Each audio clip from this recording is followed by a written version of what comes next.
Sir 'police వారి హెచ్చరిక' అనే ఒక సినిమా నిన్న రిలీజ్ అయింది. అజయ్ ఘోష్ గారు మెయిన్ లీడ్ రోల్‌లో ఆయన యాక్ట్ చేయడం జరిగింది. సో, నిన్నటి నుంచి కూడా మంచి పాజిటివ్ రెస్పాన్స్ డిఫరెంట్ స్టోరీ అని చెప్పేసి సినిమా పట్ల రివ్యూలు రావడం జరిగింది. సో, అందుకోసమే ఒకసారి ఎలా ఉంది ఈ సినిమాకి సంబంధించి మీ రివ్యూ ఏంటి సార్? దీనిపైన చెప్తారా? పోలీస్ వారి హెచ్చరిక ఎప్పటి నుంచో ఇది కొంత హడావిడైతే చేస్తుంది. నిన్న రిలీజ్ అయింది. నేను లేట్ గా చూడటం వల్ల ఈ రోజు రివ్యూ చెప్తున్నాను. ఎందుకంటే ఇది ఒక డిఫరెంట్ సినిమా. మనం మలయాళం, తమిళ సినిమాల్ని డిఫరెంట్ గా వచ్చినప్పుడు వాటి మీద ఎట్లా స్పందిస్తాం అనేది మనకు తెలుసు. కానీ ఇది నిజంగా ఇది కానీ మలయాళంలో తీసుంటే దీన్ని గొప్ప సినిమా అని కీర్తించుండేవాళ్ళు. మనకి తెలుగులో ప్రాబ్లం ఏంటంటే తెలుగులో డిఫరెంట్ సినిమాలు మంచి సినిమాలు రావట్లేదు అంటారు, వచ్చిన సినిమాల్ని పట్టించుకోరు. సో అందుకని ఈ సినిమా వెరీ ఇంపార్టెంట్ అని ఫీల్ అయ్యాను. సో అందుకని చెప్తున్నాను. దీంట్లో ముందుగా కాస్టింగ్ విషయానికి వస్తే అజయ్ ఘోష్ ఇంపార్టెంట్ రోల్ చేశాడు. అట్లాగే సన్నీ అఖిల్, ఈ బాబ్జీ డైరెక్టర్ కొడుకు అనమాట ఈ అబ్బాయి ఫస్ట్ సినిమా. అట్లాగే రవి కాలే, తర్వాత షాయిజీ సిండే, సుబలేఖ్ సుభాకర్, సుధాకర్, జయవాహిని, హిమజ, తర్వాత బిల్లీ జనార్దన్, అంటే ఆయన ప్రొడ్యూసర్ కూడా దీనికి. సో ఆయన కూడా చేశాడు. అట్లాగే బాబ్జీ కూడా ఒక ఇంపార్టెంట్ రోల్, డైరెక్టర్ బాబ్జీ కూడా చేశాడు. ఇక టెక్నీషియన్ల విషయానికి వస్తే Tanishq creations, Belli Janardhan producer, director Babji, తర్వాత కిషన్ సాగర్, నల్లికాంత్ డిఓపిలు కెమెరా చేశారు. గజ్వేల్ వేణు పాటలు చేస్తే కార్తిక్ కొడకండ్ల బ్యాక్గ్రౌండ్ స్కోర్ చేశారు. సో బాబ్జీ గారి గురించి చెప్పుకోవాలంటే ఆయన కమ్యూనిస్ట్ బ్యాక్గ్రౌండ్ నుంచి వచ్చాడు. వాళ్ళ తాత వాళ్ళ నాన్న ఇద్దరు కూడా కమ్యూనిస్టులు. సో తను కూడా కమ్యూనిస్టు బ్యాక్గ్రౌండ్ నుంచి వచ్చి ప్రజానాట్య మండలి అనే సంస్థలో పనిచేశాడు. ఆయన దాదాపు ఆయన పాటలు ఒక 100 పాటలు వెరీ పాపులర్ అయ్యి పాటలు రాయడంలో ఎక్స్పర్ట్. అట్లాగే నాటకాలు రాశారు, కవితలు రాశాడు. తర్వాత ఆయనకి మాదాల రంగారావు అంటే చాలా ఇష్టమని ఆయనకి ఇంటర్వ్యూలో చెప్పుకున్నాడు.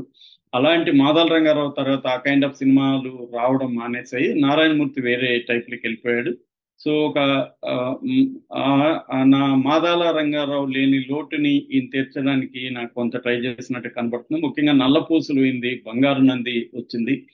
ఆ తర్వాత ఎన్టీఆర్ నగర్ పేరుతో డూపులను పెట్టుకొని, హీరోలకు డూపులను పెట్టుకుని సినిమా తీసి వెరైటీ సినిమా తీశాడు. అట్లాగే రఘుపతి వెంకయ్య నాయుడు, మన ఫాదర్ ఆఫ్ ఇండియన్ సినిమా అంటారు ఆయన్ని చాలా విషయాల్లో. సో ఆయన బయోగ్రఫీ తీశారు. ఇలాగ ఒక డిఫరెంట్, తక్కువ సినిమాలు తీసినా ఒక డిఫరెంట్ సినిమాలు తీయడం, కంటెంట్ కి తను నమ్మిన సిద్ధాంతాలకి కట్టుబడి ఉండే ఫిల్మ్ మేకర్స్ లో బాబ్జీ ఒకరు. సో ఈ సినిమా రివ్యూకి వస్తే ఇందులో కథగా చెప్పుకోవాలంటే ఒక విఐపి హత్యలు జరుగుతుంటాయి. ఒక మన దండుపాలె గ్యాంగ్ లాంటిది ఒక 6 మెంబర్ టీమ్ వీళ్ళని చంపుతూ ఉంటది. అయితే వీళ్ళని ఎందుకు చంపుతున్నారు, ఎవరు చంపుతున్నారు అని తెలియదు. పోలీసులు గందరగోళానికి గురవుతుంటారు, ప్రజల్లో అల్లకల్లోలం అవుతుంది.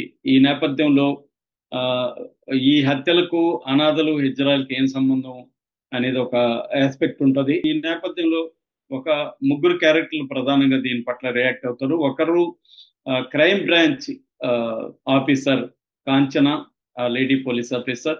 ఆ తర్వాత బోస్ అని ఒక ఫోక్ సింగర్, తన బాబ్జీ క్యారెక్టర్, ఆయన బాబ్జీ చేశారు ఆ క్యారెక్టర్ ని.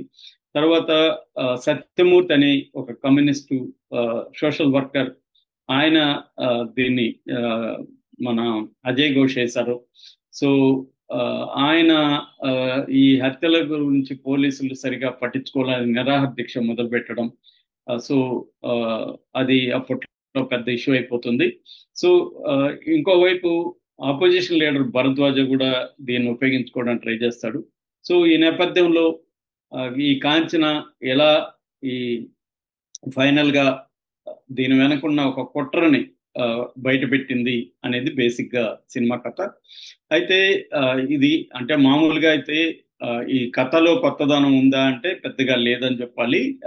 ఎందుకంటే ఈ హత్యలు జరగడం, సీరియల్ కిల్లింగ్స్, ఆ హత్యల్ని ఎవరు చేస్తున్నారు, ఎలా చేస్తున్నారు, హూడ్ అండ్ ఇట్ స్టోరీస్ అంటారు వీటిని. హూడ్ అండ్ ఇట్ స్టోరీలో కామన్ పాయింట్ ఇది. బట్ స్క్రీన్ ప్లే పరంగా చాలా ఇంటెన్స్ సినిమాని మనకు చూపించడానికి బాబ్జీ ప్రయత్నించారు. సో మనకి చాలా సార్లు ఒక మలయాళం, ఒక తమిళ సినిమా, ఒక intense gripping story, characters, backdrop, natural locations, natural settings, ఈ దీంట్లో వెళ్ళే ఒక తమిళ మలయాళ సినిమా లాగా ఇది కూడా పోలీస్ వారి హెచ్చరిక కూడా ఆ స్టైల్లో ఉంది. ఒక గ్రిప్పింగ్ క్రైమ్ థ్రిల్లర్ లాగా ఉంది, సస్పెన్స్ ఉంది, క్యారెక్టర్స్ ఉన్నాయి, ఒక సోషల్ మెసేజ్ కూడా అండర్ కరెంట్ గా ఉంది. సో ఇది ఎవరినైనా అట్రాక్ట్ చేసే ఒక స్కీమ్ కూడా ఈ సినిమాలో కనిపిస్తుంది. అంటే కమర్షియల్ స్కీమ్ అంటాం, ఆ కమర్షియల్ స్కీమ్ కూడా ఈ సినిమాలో కనబడుతుంది. At the same time regular formulas లేవు. ఫార్ములా ఉంటే తన కొడుకుని ఇంట్రడ్యూస్ చేయడానికి 4 పాటలు, 2 ఫైట్లు, ఎమోషనల్ సీన్లు, డాన్సులు పెట్టుండేవాడు. అవేవి లేకుండా తన కొడుకుని ఒక పిచ్చివాడి క్యారెక్టర్ లో పెట్టడం అంటేనే బాబ్జీ ఎంత ధైర్యం చేశాడు. ఈ స్క్రిప్ట్ మీద తనకి ఎంత నమ్మకం ఉందో మనకు తెలుస్తుంది. అట్లాగే సన్నీ అఖిల్ని కూడా మెచ్చుకోవాలి. అతను థియేటర్ ఆర్టిస్ట్, చిన్నప్పటి నుంచి సినిమా రంగంలో ఉన్నాడు. తను ఒక పిచ్చివాడి క్యారెక్టర్, దీంట్లో పిచ్చివాడిగా ఉన్న ఒక పోలీస్ క్యారెక్టర్ చేయడం అనేది నిజానికి సాహసం అని చెప్పాలి. బట్ అద్భుతంగా చేశాడు. తను కూడా ఇంటర్వ్యూలో నా కమల్ హాసన్ ఆదర్శం, కమల్ హాసన్ లాగా నేను ఒక విభిన్న నటుడుగా ఎదగాలనేది నా కోరిక అని చెప్పాడు. ఆయన కోరిక నెరవేరే అవకాశం అయితే ఈ సినిమా చూస్తే పుష్కలంగా ఉంది. ఆల్రెడీ పిఠాపురంలో అలా మొదలైందనే సినిమా కూడా అతనికి 2వ సినిమా వచ్చి అది కూడా కంప్లీట్ అయిపోయిందని చెప్తున్నారు చంద్ర మహేష్ తో. సో అతనైతే ఒక మంచి ఆర్టిస్ట్ తెలుగు ఇండస్ట్రీకి దొరికాడని మనం సన్నీ నిఖిల్ని చూసి చెప్పచ్చు. ఇక స్క్రీన్ ప్లే చాలా ఇంట్రెస్టింగ్ గా చేసుకుంటూ వెళ్ళాడు బాబ్జీ. ఇక చెప్పుకోవాల్సింది ఏంటంటే దీంట్లో క్యారెక్టర్ ఆర్టిస్టులు అందరూ కూడా వండర్ఫుల్ గా చేశారు. ముఖ్యంగా ఆర్టిస్టుల విషయానికి చెప్పుకోవాలంటే అజయ్ ఘోష్ మనకి విచారంతో తమిళ సినిమా వెట్రిమారన్ డైరెక్షన్ లో వచ్చింది. One of the best films in India. దాంట్లో అజయ్ ఘోష్ క్యారెక్టర్ అద్భుతంగా ఉంటుంది. ఆయన కూడా అద్భుతంగా చేశాడు. మళ్ళీ ఒకసారి అజయ్ ఘోష్ లో ఉండే ఫుల్ టాలెంట్ ని ఈ బాబ్జీ దీంట్లో ఎక్స్ప్లోర్ చేసినట్టుగా మనకు కనబడుతుంది. వండర్ఫుల్ గా చేశాడు. 2వ ఇంపార్టెంట్ క్యారెక్టర్ చెప్పుకోవాలంటే జయవాహిని కూడా ఒక ఆమె పెద్ద పాపులర్ కాలేదు, కానీ ఈ సినిమాతో ఖచ్చితంగా ఆమెకి బ్రేక్ వస్తుంది. చాలా బాగా చేసింది. ఒక ఇంటెన్సిఫైడ్ ఇది ఒక న్యాయానికి, జస్టిస్ కి కట్టుబడి పట్టు విడవకుండా చేసే క్యారెక్టరు. అవతల ఎంత బలమైన వాళ్ళని ఎదుర్కోవడానికి ఒక స్థిరాన్నిచ్చి ఉన్న క్యారెక్టర్ చాలా బాగా చేసింది. అట్లాగే బాబ్జీ కూడా సర్ప్రైజింగ్ గా బాగా చేశాడు. ఒక బోస్ క్యారెక్టర్ లో ఫోక్ సింగర్ గా ఉండి తను ఎక్స్పోజ్ చేయాలనుకుని చివరికి ఎక్స్పోజ్ చేయలేక బలైపోయిన పాత్రలో చాలా బాగా చేశారు. ఇక మిగిలిన క్యారెక్టర్ ఆర్టిస్టులు అందరూ కూడా రవికాలే ఇలాంటి వాళ్ళు మనకి ఇండియా పరంగానే అనేక సినిమాల్లో బ్రహ్మాండమైన ఆర్టిస్టులు వీళ్ళందరూ కూడా వాళ్ళ పరిధి మేరకి బాగా చేశారని మనం చెప్పాలి. అయితే ఇందాక చెప్పినట్టుగా ఒక గ్రిప్పింగ్ ఇంటెన్సిఫైడ్ యాక్షన్ థ్రిల్లర్ గా చెప్పుకోవచ్చు. యాక్షన్ ఎపిసోడ్స్ కూడా చాలా బాగా కంపోజ్ చేశారు.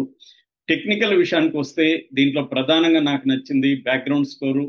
కార్తిక్ కొడకండ్ల చాలా వండర్ఫుల్ గా చేశారు. అంటే రేర్ గా మనం ఇట్లాంటి బ్యాక్గ్రౌండ్ స్కోర్ చూస్తాము. ఈ సినిమాకి ఇది చాలా ప్లస్ అని చెప్పొచ్చు బ్యాక్గ్రౌండ్ స్కోరు. అయితే సాంగ్స్ ఉన్నంత మేరకు బాగానే ఉన్నాయి, కానీ అంటే ఒక మాదాల సాంగ్స్, నారాయణమూర్తి ఒకప్పుడు సినిమాలో సాంగ్స్ లాగా అంత ఆ కైండ్ ఆఫ్ సాంగ్స్ అయితే గజ్వేల్ వేణు ఇవ్వలేకపోయాడు. అట్లాగే విజువల్ గా కూడా చాలా బాగుంది. కిషన్ సాగర్, నల్లికాంత్ అంటే ఈ సినిమాకి నెరేషన్ కి నేచురల్ లొకేషన్స్ ఎలా ప్రజెంట్ చేయాలి, దాని కలర్ ప్యాలెట్ ఎలా ఉండాలి, షార్ట్ కంపోజిషన్ ఏంటి, ఇవన్నీ కూడా వండర్ఫుల్ గా కెమెరా వర్క్ ఉంది. సో ఓవరాల్ గా దీంట్లో చెప్పుకోవాల్సిందంటే ఇలాంటి ఒక కథని ఎంచుకోవడానికి మనం అభినందించాలి. కథను తీసిన పద్ధతి కానీ నిజానికి కానీ నేను ఇందాక చెప్పినట్టు ఏ మలయాళంలో తమిళ్లో వచ్చింటే దీనికి బ్రహ్మాండమైన మైలేజ్ వచ్చిండేది. ఖచ్చితంగా ఇది అందరూ చూడాల్సిన సినిమా. ఒకవేళ థియేటర్లో కుదరకపోయినా ఓటీటీలో అయితే ఖచ్చితంగా ఇది హిట్ అవుతుంది నాకు తెలిసి. ఎందుకంటే ఇది చూసిన ప్రతి ఒక్కరైతే 10 మందికి చెప్తారు, అంత బాగుంది. ప్లస్ పాయింట్లు ఇప్పుడు నేను చెప్పినట్టుగా పర్ఫార్మెన్స్ బాగుంది, స్క్రీన్ ప్లే బాగుంది, బ్యాక్గ్రౌండ్ స్కోర్ బాగుంది, ప్రొడక్షన్ వాల్యూస్ చాలా బాగుంది. జనార్దన్ ప్రొడ్యూసర్ని కూడా మనం అప్రిషియేట్ చేయాలి ఇలాంటి సినిమాల్ని ప్రొడ్యూస్ చేసినందుకు. రెండోది ఏంటంటే ఈ మధ్యకాలంలో ఇలాంటివి క్రైమ్ ఉన్నప్పుడు భయంకరమైన వైలెన్స్ చూపిస్తున్నారు, రక్తం పారుతూ ఉంది స్క్రీన్ మీద. అవేమి లేకుండా చేశారైనా క్లీన్ ఎంటర్టైనర్ అని చెప్పొచ్చు. అంటే ఫ్యామిలీ అంతా కూడా చూడగలిగిన సినిమా. ఇక మైనస్లు చెప్పాలంటే అక్కడక్కడ చిన్న ల్యాగ్, ఒక స్లో నెరేషన్ కనిపిస్తుంది. అది కూడా సినిమాకు అవసరమే కానీ అది రెగ్యులర్ గా అలవాటు లేని వాళ్ళకి కొంత ఇబ్బంది పెడుతుంది. కొంతమంది మంచి ఆర్టిస్ట్ ని సరిగా ఉపయోగించుకోలేకపోయారేమో అన్న ఫీలింగ్ కూడా కలుగుతుంది. కొన్ని చోట్ల కొత్త ఆర్టిస్టులు ఆ సీన్లని అంత ఎలివేట్ చేయలేకపోయారు అన్న ఫీలింగ్ కూడా కలుగుతుంది. ఇవి తప్ప ఇది ఓవరాల్ గా తీసుకుంటే అందరూ చూడాల్సిన సినిమా, ఒక మంచి ఎక్స్పీరియన్స్ ని ఈ సినిమా ఇస్తుంది. అన్నిటికంటే కూడా ఇంపార్టెంట్, థింకింగ్ ని ఇది ప్రేరేపిస్తుంది. అల్టిమేట్ గా సినిమా గోల్ ఏమిటంటే ప్రజల్లో ఆలోచనలని, ప్రేక్షకుల్లో ఆలోచనలు రేకెత్తించాలి. ఎంటర్టైన్మెంట్ అనేది తప్పకుండా ఉండాలి, కానీ అది ఎండ్ కాదు, గోల్ కాదు. అల్టిమేట్ గా థింకింగ్ ని రేకెత్తించగలిగిన సినిమాలే చాలా ఇంపార్టెంట్. ఇది ఆ కోవలోకి వస్తుంది. నా rating 3/5. Okay sir, thank you so much.